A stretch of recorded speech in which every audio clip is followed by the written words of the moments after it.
नमस्कार दोस्तों इस क्वेश्चन में हमें कुछ स्टेटमेंट दिए गए हैं जिन्हें पढ़कर हमें बताना है कि कितने स्टेटमेंट सही हैं। पहला स्टेटमेंट है निडेरिया स्वच्छ जल के प्राणी हैं।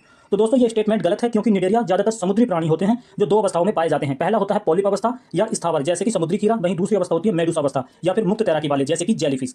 अगला स्टेटमेंट है निडेरिया में अलग अलग मुंह और गुदा के साथ एक कंप्लीट पाचन तंत्र होता है। तो दोस्तों ये स्टेटमेंट भी गलत है क्योंकि इनमें एक ही छिद्र होता है जो फीडिंग और एक्सक्रीशन दोनों का कार्य करता है। अगला स्टेटमेंट है निडेरिया में पाचन केवल बाह्य कोशिकीय होता है। तो दोस्तों ये स्टेटमेंट भी गलत है क्योंकि निडेरिया में पाचन बाह्य कोशिकीय, जठर संवहनी गुहा द्वारा और अंतः कोशिकीय गुहा को अस्तर करने वाली कोशिका के भीतर दोनों तरह का होता है।